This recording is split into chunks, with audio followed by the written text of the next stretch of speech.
James with Love My Pups, My Breeder Supply. So I haven't done, I don't think, a video on pyometra and vaginitis. And I'm going to have this conversation because I actually had a couple of phone calls here this last week specifically about this. And what to do, what the diagnosis was, what the treatment was, what the outcome was.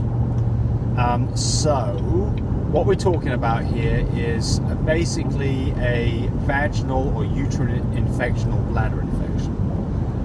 And those typically, a lot of times they'll clear themselves out. They're very common that they occur in younger dogs. They're very common they occur with dogs that go into heat or dogs that have been AI'd.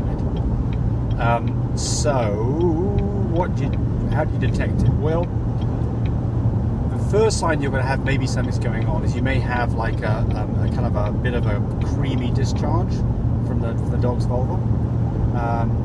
It may be stinky. The dog may be licking itself a lot. Other dogs may be licking it a lot. And it may be itching itself on the grass. The dog goes outside and it starts scooting its rear end around like crazy, maybe going in a circle like it's heading for China. Those are signs that you've got some kind of an infection going on. They're treated in a similar way, but their results of these infections are a bit different. So, a bladder infection, typically you're going to see a dog that maybe is peeing, and it might be peeing a little bit of red, not to be confused with the dog that's simply in heat. Maybe frequently peeing, that's another common size of a bladder infection, is they're peeing a lot. Vaginitis is an infection that's in the vaginal passage itself. Probably not going to be peeing a lot, but maybe scooting its bottom around on the floor, and may have an odor. And then the other one is pyometria. Pyometria is an actual infection of the uterus itself.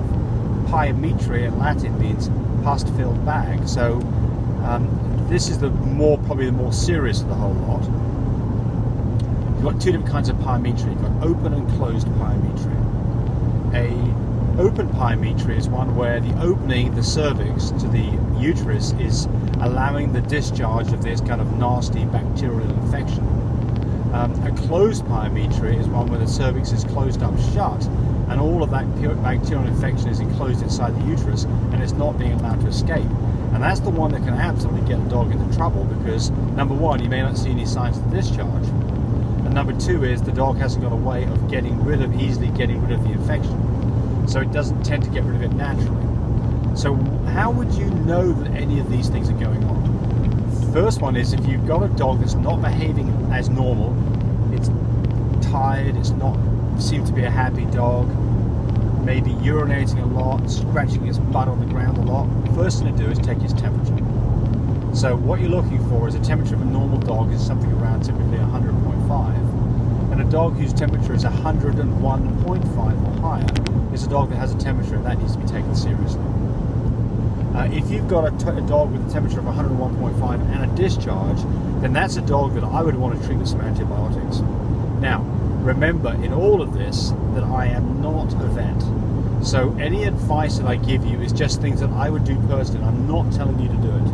I'm telling you that anything you do, use common sense, Google it, and if you're not sure what you're doing, then you should absolutely enlist the help of a vet. So don't just rely on what I'm telling you is being correct. And remember that I'm not there with your dog to do any kind of diagnosis. It wouldn't be appropriate anyway because I'm not a vet. Besides the fact that I'm just giving you this information from what I would do. So just remember that, please. Okay, so what would you treat with? Well, a dog that has a temperature and having a discharge, the normal thing to do would be first off to start treating with antibiotics.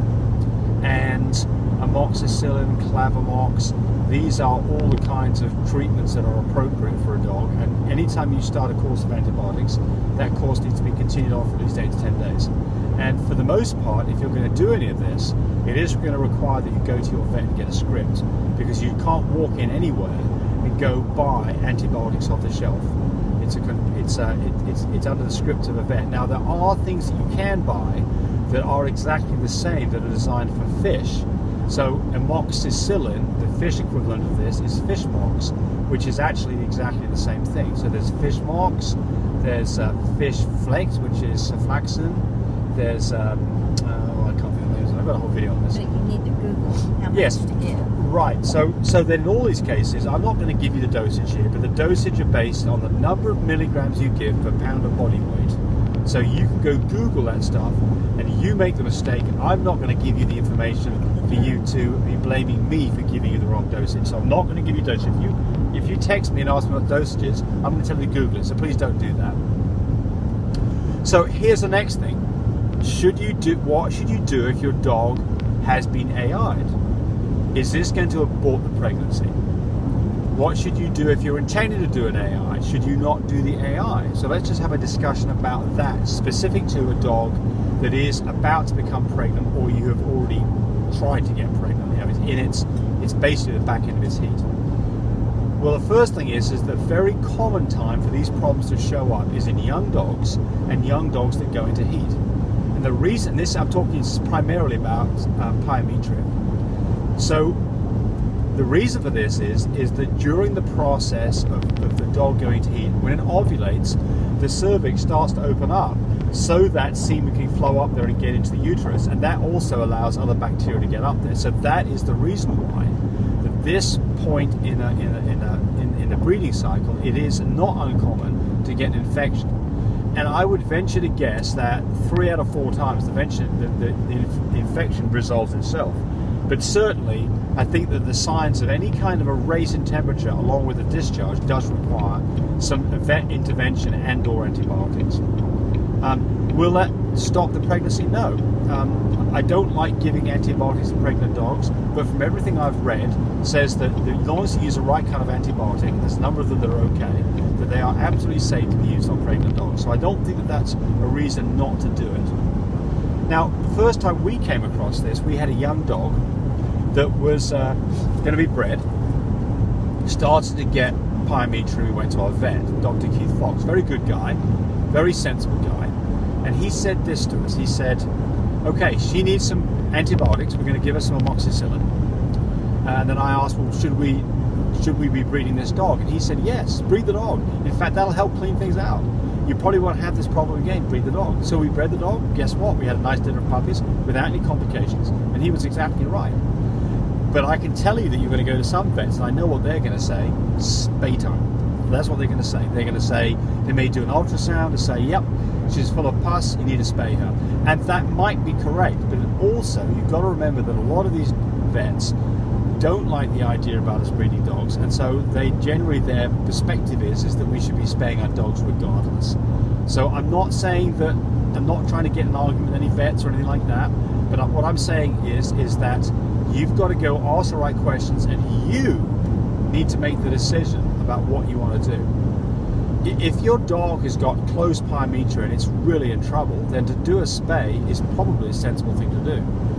But any dog that had the beginning signs of Pyometra, and to initially try to treat this with antibiotics to see if it can clear up, I think is a more than reasonable thing to do. So, if you're not sure about this, and the dog is not got a raging temperature, then my advice would be to either try some antibiotics or maybe get a second opinion before you decide that the right course of action is to spay the dog.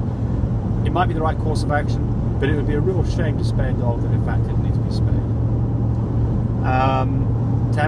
Tammy's driving, you just listen to what I'm saying. You got anything you want to add to any of this? No, you said it all. Said it all? Okay. Yeah, so just to kind of recap, the one that really is a concern is an elevated temperature with Pyometra and a looks like kind of a snot coming out the rear end. It may just be a little bit of it, might be quite a bit. That is the one that you've really got to take seriously. And that is the one that typically you see very often while the heat is going on, or maybe directly after you've done an AI. And one of the reasons, by the way, is when you do an AI, you need to use sterile equipment. You want to have gloves on, you want to wash your hands, you want to wash the private parts of the dog really well beforehand. You want to use a fresh, clean AI rod and new syringe every time. But remember that when the dogs breed naturally, this is not a sterile environment. The dog, the male dog, obviously has, a member that's been drug around in the dirt maybe, so it's not a sterile environment. So don't get overly concerned about the fact that this is not necessarily a sterile environment, but it doesn't mean that you should deliberately not take precautions to clean the dog off. All right, so something that if you do much breeding your dogs, you are going to come across this. We personally have had Pyometra pop up a few times with dogs. We have never had bad results. We've never spayed a dog over it. I have had dogs that didn't conceive, and it quite likely because of that, but they did conceive the next time around. So this is not the end of your breeding program for a dog that has vaginitis, a bladder infection, or Pyometra. So there we go, there's your 10 minutes worth. I hope that's useful. Remember, My Breeder Supply, love my pups, sources of great information, products that will be helpful to your breeding process, and maybe you'd like to use one of our stud dogs at some point. So thanks for watching, bye.